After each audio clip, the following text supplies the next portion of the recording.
Let's take a look at our EKOS 230 M1 control unit. This is the control unit we will find on all sliding motors powered by 230 volts. To initiate the analysis, let's examine the connections starting from a low voltage terminal block.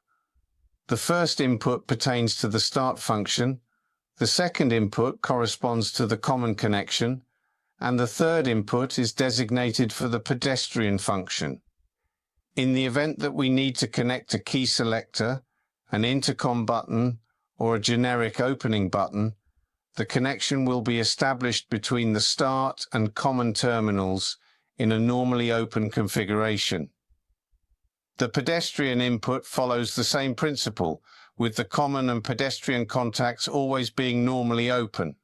Subsequently, terminals 4 to 7 are allocated for the connections of the safety devices, ensuring their proper functionality. Connection to photocells incurs costs for opening, with 5 photocell connections and 6 common contacts. There is also a stop contact at position 7. Each connection is normally closed. If the connection with the device is not used, it is recommended to leave the factory-installed bridge. In the case of a connection with the photocells, it should be placed between the common and photocell contacts. Only this jumper should be removed, while the others are left intact. Additionally, there is a part of the limit switch connection with a common contact at position 8, an opening limit switch at position 9, and a closing limit switch at position 10. It typically arrives pre-wired with the control unit on board, contact 11 and 12, as well as the 24-volt power supply for external devices. During the process of connecting the photocell, it is important to note that both photocells will be powered by the 2 terminals.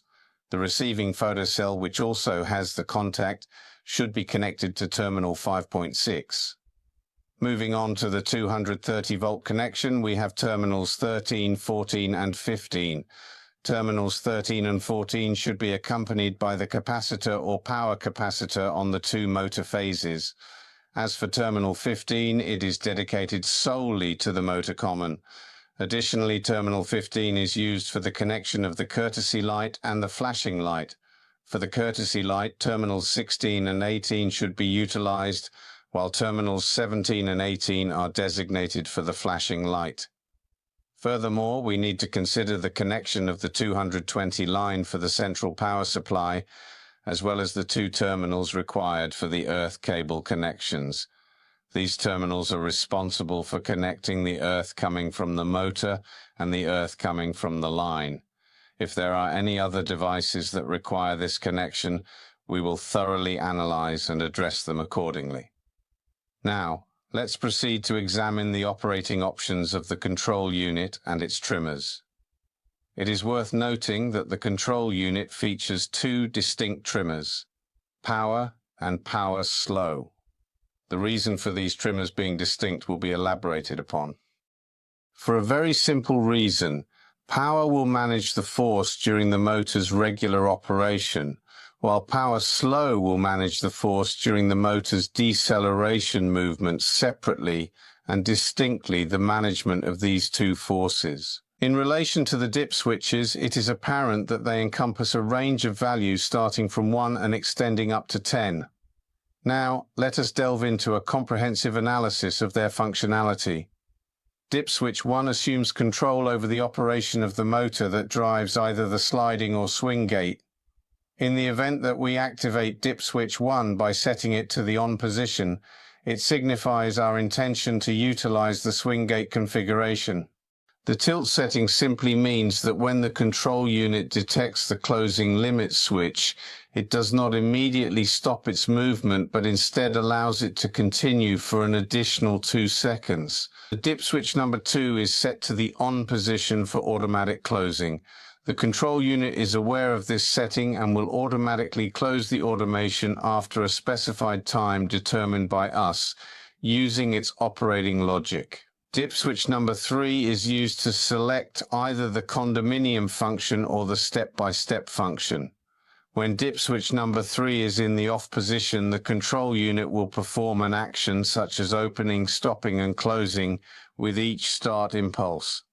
However, when dip switch number 3 is in the on position, the control unit will not be affected by any opening that occurs during this maneuver and will always complete the movement.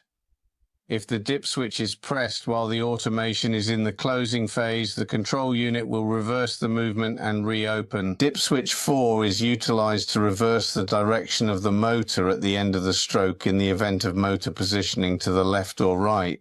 Dip switch number 5 is utilized for the option of the coast or opening photocell. With dip 5 set to the off position, if the opening photocell or coast intervenes, the automation comes to a halt at that precise point. Alternatively, if it is set to the on position, it releases the obstacle, allowing it to come to a halt, reverse for a duration of 1.5 seconds or 2, and then come to a halt again, waiting for a new command. With dip 6, we manage the flashing light. The flashing light can be steady or intermittent. By setting dip 6 to the off position, it remains steady, whereas setting dip 6 to the on position allows the control unit to manage the flashing. During the opening, there will be a slow flash. During the pause time, a steady light. And during the closing, a rapid flash. Dip switch number 7 is responsible for managing the slowdown feature. When dip switch 7 is in the off position, there will be no slowdown. However, when it is in the on position, the slowdown will be activated during the run. Dip switch 8 is used to control the encoder, which is a magnet with 3 turns placed on the motor.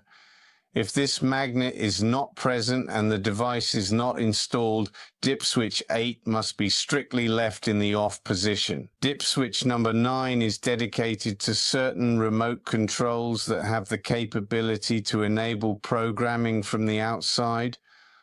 On the other hand, dip switch number 10 is used to manage the mode of the motor's inertia, specifically for heavy gate or light gate mode. In order to proceed with the timing storage, it is necessary to perform the following steps. Close the gate, ensure that the LFC LED is off while the other LEDs are on, and press the prog time button for 2 seconds to enter programming mode. During programming, the gate will open with 1 impulse, then a second impulse will be used to indicate the desired slowdown point and activate the opening limit switch. Pause time will be counted during this process. When we have an ample amount of time, yet another impulse will be triggered to close down the automation, followed by another impulse to gradually slow down the automation, ultimately activating the closing limit switch. Programming has been completed. Now, with each of our commands, this cycle will be fully completed.